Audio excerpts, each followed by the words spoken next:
So I first got involved with Relay for Life when I was in sixth grade with my Girl Scout troop, and I was actually one of the team captains for my team. So my mom also was involved with me. Our high school, the local high school, had it 10, 11 years ago, and when my daughter's Girl Scout troop, we were looking for an event for the girls to do. I stayed involved with it even after leaving the Girl Scout troop a year later.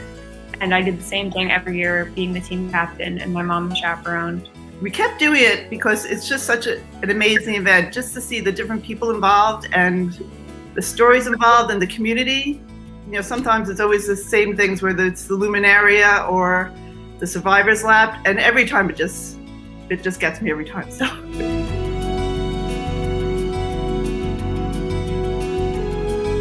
Well, I had been so active in Relay in middle school and high school, and then when I got to college and I went to the club fair, I recognized Relay for Life as something familiar to me from home, so I thought it would be an easy way for me to get involved because I was already so familiar with it.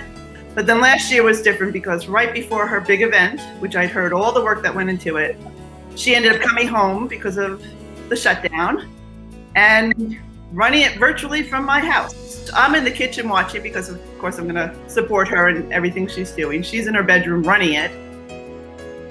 And, you know, listening to the stories the kids are having and the testimonials. And it was, like I said, it's always such a touching event. And somewhere in all this thing, I'm thinking about myself going, you know, I haven't been taking care of myself.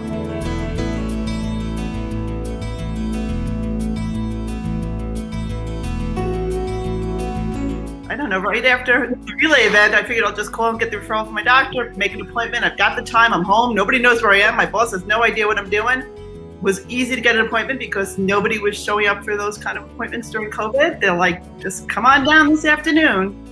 I ended up with a diagnosis of DCIS, which is an early stage breast cancer, but it was pretty spread out.